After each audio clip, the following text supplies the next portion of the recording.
The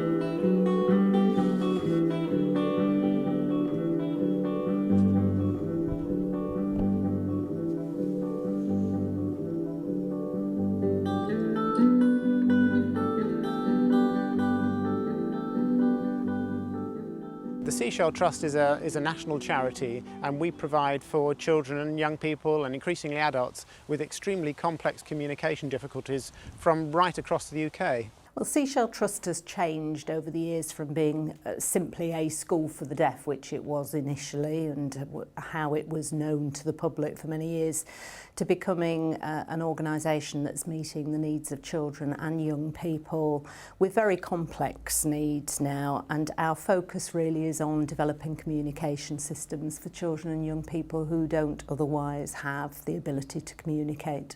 We have a unit here for children with multisensory impairment, and there are 19 children in the unit, ranging in age from 3 up to 19. All the children have a visual impairment and a hearing impairment, and in addition to that they have problem processing information through touch and through smell as well. They also have learning difficulties, and some of the children have quite complex physical difficulties as well. Due to their difficulties processing sensory information, they become distracted, disorganised, and have quite challenging behaviour. Here we've developed individual programmes and teaching on a one-to-one basis, and that's something that parents particularly want to help these children make progress. And it works extremely well, but it requires a lot of space and a lot of resources. We have perhaps in total now 100 beneficiaries, if you like, so that's whether it's students at the school or adults in the residential homes.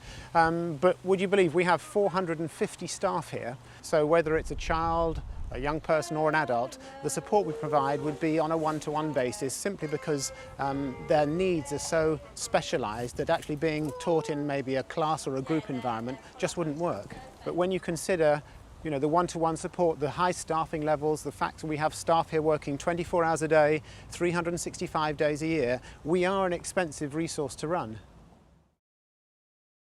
When Joseph was 7, it became obvious that the school that he was at was no longer able to meet his needs, and what he needed really was access to a 24-hour curriculum, and therefore he needed a residential school.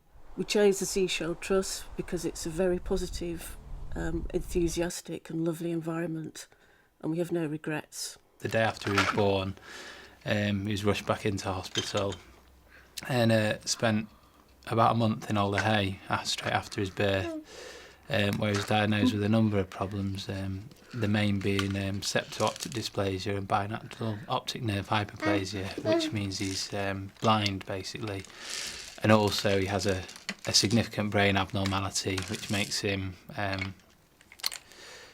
it just gives him developmental delay, so he doesn't develop at the same rate as normal children. And we just knew that if he had the one-to-one all the time, that he would come on leaps and bounds, because we couldn't do what he needed us to do at home. When Joe came to the school, he was unable to communicate. He'd lost any form of communication.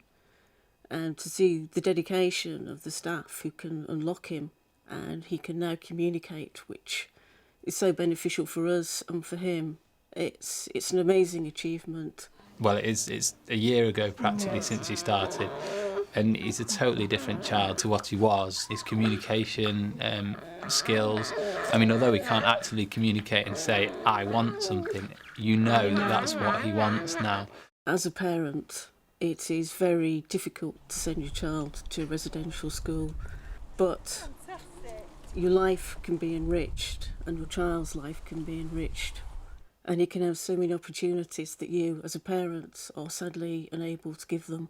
What you get at the school is just unbelievable. You have really focused, dedicated people that really want to push on and develop your child, and that's something that you can't get everywhere. PZ Cousins have been working with the Seashell Trust fairly frequently now for about a year, and as an organisation, as a corporate organisation, when you start coming here more often, seeing what's happening here, it's clear that you can actually help organisations like the Seashell Trust more than you will have appreciated. Probably on one of the first visits to the Seashell Trust, I was taken into some of the accommodation here, and saw how fragrances and scents were used in terms of the day-to-day routine and lifestyle of the students who come here. I think that stimulated a thought process in terms of fragrances are used within the Seashell Trust. Clearly our business is heavily focused on fragrances and smells and touch. I was asked to create some fragrances for the Seashell Trust. Anne is used to working with experts in touch and hearing and vision, but nobody has ever helped the Trust using smell or olfaction as a medium to help the children learn. I spent a lot of time with Anne observing the children, and it was nice to see that when I was there, Jasper in particular smelt everything, and that's really how I go about my everyday life, is smelling things and relying on smell as another sense that is really useful. So once I saw him picking up even pens or all of his food and smelling it, I realised that we could introduce this. Jasper was choosing between strawberry milkshake and chocolate milkshake, so I created 2 fragrances to match his cue cards, and because his vision is limited, it really helps him that he can smell the cards and make a choice that way. And Anne and Sarah have extended his task so that he's really using smell and words and word shapes to make choices for himself. So really for me, the last year has, and I think for a number of us at PZ Cousins, has been a learning about how a corporate organisation can come together with a charitable organisation, and that with a small amount of money, a small amount of time, you can make a real difference. The relationship we've developed with PZ Cousins has actually been, from my point of view, a perfect relationship. I think often companies feel it's all about money and they're being pestered by charities. But actually, particularly at the moment with the credit crunch going on, companies can either give in kind, or they can give their expertise, or they've got their staff who can volunteer. If I can do it, if I can do a small thing like create a fragrance and it can change the way in which a child can learn, then everybody's got some skill or something that they can offer. And really, once you get there and start giving Anne different options and tooling her team with different things, they just run with it. And what the end result is you've got happy students making choices for themselves. That's fantastic. In terms of being a school and an organisation that is providing education for people with multisensory impairment, we're desperate for more resources. We could do so much more. And I feel that we would have children here that people don't believe have any real potential. I think people would be amazed at what these children can achieve. I think we've shown that with somebody like Jasper, and I think we can show it with so many more children. We need money for everyday items, which may be simple things like a new DVD for one of the residential houses, up to a brand new school, which we're about to start raising money for. But we're not asking everybody for £1 million. You know, £100, £1,000, £10,000, all of these can make a significant difference. We always need to fundraise because life's opportunities are very narrow for some of these youngsters.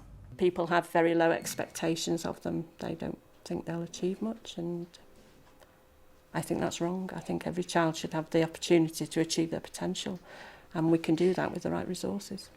Come and visit the Seashell Trust. You will get so much out of a visit just to see the way we're able to communicate with some of society's most vulnerable young people, and you'll get a real flavour by coming to see what we do, and hopefully from that you will get inspired to actually do something. It will absolutely benefit the Seashell Trust. It will undoubtedly benefit your organisation, the company's organisation, in terms of, if nothing else, stimulating staff, broadening minds as to what the world is like, and in my mind that can only lead somewhere very positive. Their enthusiasm and their determination, and they constantly monitor your child and looking ways to improve things, is unique. Before we had Joe, we would have believed that the facilities that a disabled child would have needed would have been provided.